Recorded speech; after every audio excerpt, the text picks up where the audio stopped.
Shri Venkateswara gold తాకట్టులో ఉన్న మీ బంగారాన్ని విడిపించి కొనబడును. టీ మీడియా ప్రేక్షకులకు స్వాగతం, సుస్వాగతం.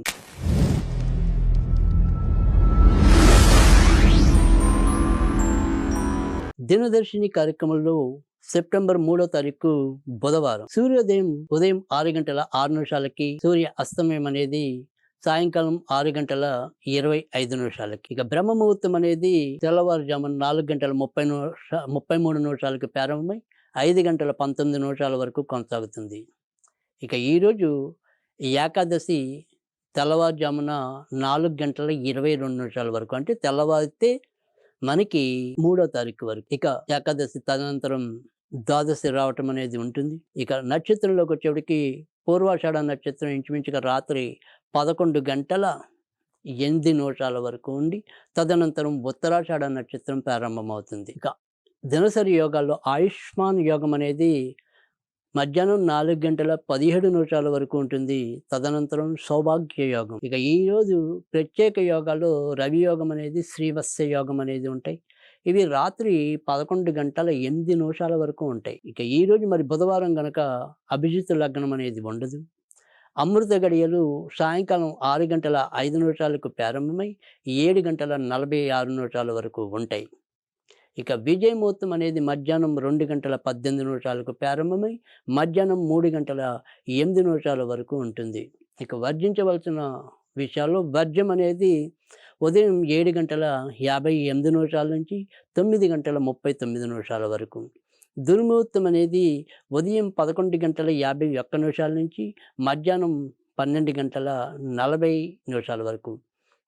రాహుకాలం మధ్యాహ్నం 12:15 నుంచి మధ్యాహ్నం 1:47 వరకు.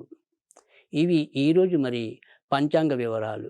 ఇక మరి అలాగే ఇదే కార్యక్రమంలో ప్రతిరోజు కూడా పంచాంగం, ఫలితాలు, పరిహారాలు, ఆ రోజుకుండే ప్రత్యేకతలు ఇన్ని రకాలుగా మనం తెలుసుకుంటున్నాం. ఈ కార్యక్రమం మీకు మరి నచ్చుతుందని మనస్ఫూర్తిగా ఆకాంక్షిస్తూ ఇప్పుడు ఈరోజు తారాబలం ఏ రకంగా ఉందో తెలుసుకుందాం. ఈరోజు మరి పూర్వాషాఢ నక్షత్రం అనేది రాత్రి 11:08 వరకు ఉంటుంది. మరి ఇది ఎవరెవరికి అనుకూలం అనేది కనుక చూసుకున్నట్టయితే మేష రాశిలో అశ్విని నక్షత్రము, కృత్తికా నక్షత్రానికి అనుకూలం. వృషభ రాశి విషయానికి వస్తే కనుక ఏదైతే కృత్తికా నక్షత్రం మరియు మృగశిర. మిథున రాశి విషయంలోకి వస్తే కనుక మృగశిర, పునర్వసు. కర్కాటక రాశి విషయానికి వస్తే పుష్యమి, పునర్వసు 4వ పాదం. సింహరాశి విషయానికి వస్తే ఉత్తర, పుబ్బ. కన్యారాశి విషయానికి వస్తే మరి చిత్త, అలానే ఉత్తర. తులారాశి విషయానికి వస్తే స్వాతి నక్షత్రం తప్ప మిగతా 2 నక్షత్రాలు. వృశ్చిక రాశి విషయానికి వస్తే కనుక అనురాధ నక్షత్రానికి మరియు విశాఖ 4వ పాదానికి. అదే ధనురాశి విషయానికి వస్తే పూర్వాషాఢ, ఉత్తరాషాఢ. మకర రాశిలో ఉత్తరాషాఢ 2, 3, 4 పాదాలు, ధనిష్ట 1, 2 పాదాలు. కుంభరాశిలో ధనిష్ట 3, 4 పాదాలు, పూర్వభద్ర 1, 2, 3 పాదాలు.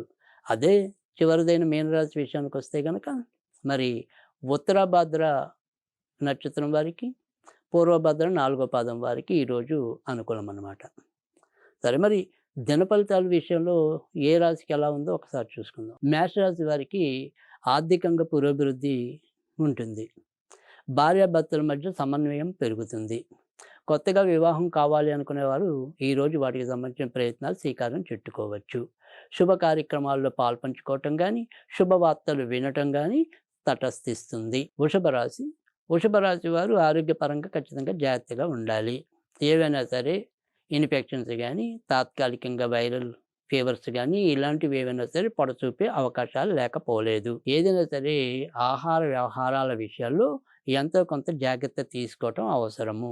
ఆడవాళ్ళ మూలకంగా కొంతవరకు ఇబ్బందులు ఎదురవుతాయి. ఇంకా మిగతా అన్ని విషయాలు బాగుంటాయి. మిథున రాశి విషయానికి వస్తే కనుక ఈరోజు ఇటు కొత్తగా వివాహం కావాలనుకునే వారికి 2 రకాలుగా, అంటే ప్రేమ పెళ్ళి, సాధారణ పెళ్ళి, ఏ పెళ్లి వారికైనా సరే ఈరోజు ఎంతో కొంత అనుకూలత అనేది అయితే కనిపిస్తుంది. సంతాన విషయాల్లో కూడా పురోభివృద్ధి సాధిస్తారు.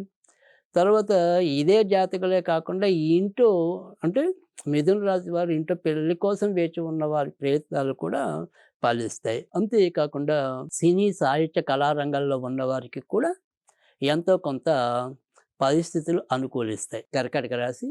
కర్కాటక రాశి వారికైతే గనక ఈరోజు ఎక్కువ శాతం మంచి ఫలితాలున్నాయి.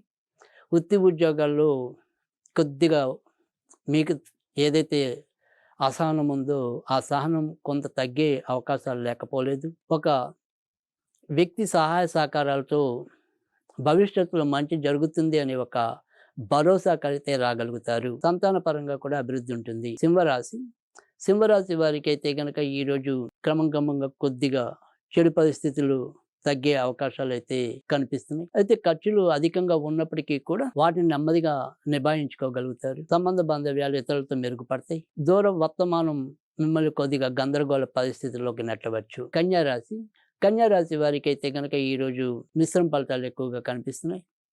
అయితే ఇల్లులు కానీ భూములు కానీ కొనాలన్నా అలా ఏదైనా సరే స్థిరాస్తులకు సంబంధించిన అభివృద్ధి కార్యక్రమాల్లో పాల్పంచుకోగలుగుతారు. శుభ సంఘటనలకు సంబంధించిన చర్చాగోష్ఠులు ఉంటాయి. మొత్తం మీద మిశ్రమ ఫలితాలని చెప్పచ్చు. తులారాశి వారికి అయితే కనుక ఈరోజు ఎక్కువ శాతం మంచి ఫలితాలు ఉంటాయి. అమ్మగారు లేదా మరి ఎవరైనా సరే స్త్రీల సహాయ సహకారాలతో మీరు మరింత అభివృద్ధిలోకి రాగలుగుతారు. ఇతరుల పరంగా మీకున్న వ్యతిరేక ఆలోచనలు కొంతవరకు తగ్గుముఖం పట్టే సూచనలు అయితే కనిపిస్తున్నాయి. వృశ్చిక రాశి వారికి అయితే కనుక ఈరోజు ఎక్కువ శాతం ఖర్చులు కనబడుతున్నాయి. సాధ్యమైనంత వరకు తొందరపాటు తగ్గించుకోవటం అనేది అవసరం. పెళ్లి కోసం వేచి ఉన్న వారి ప్రయత్నాలు అయితే ఫలిస్తాయి. శుభ కార్యక్రమాల కోసం కూడా ఖర్చు పెట్టవలసిన పరిస్థితులు అయితే ఎదురు కావచ్చు. ధనుర్రాశి వారు ఆరోగ్యపరంగా జాగ్రత్తగా ఉండాలి. ముఖ్యంగా రక్తపోటు కానీ మధుమేహం కానీ ఉంటే కనుక వాటి నియంత్రణ విషయంలో కొంత ఇబ్బంది పడే సూచనలు అయితే కనిపిస్తున్నాయి. ఆర్థికంగా పురోభివృద్ధి అయితే ఉంటుంది. కొత్త అవకాశాలు రావచ్చు. మకర రాశి వారికి అయితే కనుక భార్యాభర్తల మధ్య ఇబ్బందులు ఎదురవుతాయి. సంతానం దూరంగా వెళ్ళటం కానీ వారికి దూర ప్రాంతాల కోసం మనం చేసే ప్రయత్నాలు కానీ సఫలీకృతం అవ్వటం అనేది అయితే ఉంటుంది. షేర్ మార్కెట్ స్పెక్యులేషన్స్లో నష్టాలు వచ్చే అవకాశాలు అయితే ఎక్కువగా కనిపిస్తున్నాయి. కుంభరాశి వారికి అయితే కనుక ఈరోజు ఎక్కువ శాతం మంచి ఫలితాలు ఉన్నాయి. స్థిరాస్తి వ్యవహారాల్లో తెగించి కొన్ని నిర్ణయాలు తీసుకోగలుగుతారు. ఇక వృత్తి ఉద్యోగాల్లో కూడా గౌరవ మర్యాదలు పెరుగుతాయి. భార్యాభర్తల మధ్య కొద్దిగా కలతలు తగ్గుతాయి. మీనరాశి వారికి అయితే కనుక ఉద్యోగాల్లో ఒత్తిళ్లు పెరుగుతాయి. ఎంత పని చేసినా కూడా ఏదో ఒకటి ఇబ్బంది పడే సూచనలు అయితే ఎక్కువగా కనిపిస్తున్నాయి. శారీరకంగా పటుత్వం తగ్గుతుంది. భార్యాభర్తల మధ్య ఇది వరకటి కన్నా కూడా కొంత ప్రేమానురాగాలు పెరుగుతాయి. ఇవి ఈరోజు మరి ద్వాదశ రాశుల యొక్క ఫలితాలు. ఈరోజు మరి ముఖ్యంగా చెప్పాలంటే కనుక పరివర్తన ఏకాదశి అని చెప్పి చేసుకోవటం అనేది జరుగుతుంది. మరి ఇదే రోజు కలికి ద్వాదశి అని చెప్పి కూడా మనం చేసుకోవటం అనేది ఉంటుంది. ముఖ్యంగా వైష్ణవులు ఈరోజు మరింత భక్తి శ్రద్ధలతో ఈ ఏకాదశిని చేసుకోవటం అనేది కూడా జరుగుతుంది. ఇక ఈరోజు మనం చేయాల్సింది ఏంటంటే కనుక ఓం నారాయణాయ విద్మహే వాసుదేవాయ ధీమహి తన్నో విష్ణు ప్రచోదయాత్ అనేది చదువుకోవటం. అలాగే చదువుకోగలిగిన వారు వస్తే కనుక విష్ణు సహస్రనామం పారాయణ చేసినా కూడా మంచి ఫలితాలు ఉంటాయి. ఇక అలాగే ఈరోజు ఏదైనా సరే వైష్ణవాలయాన్ని సందర్శించుకోవటం అనేది కానీ ఎక్కడైనా సరే ఏదైనా సరే వైష్ణవాలయంలో దీపం వెలిగించడం వల్ల కూడా చాలా చక్కటి ఉత్తమ ఫలితాలు మీకు లభిస్తాయి.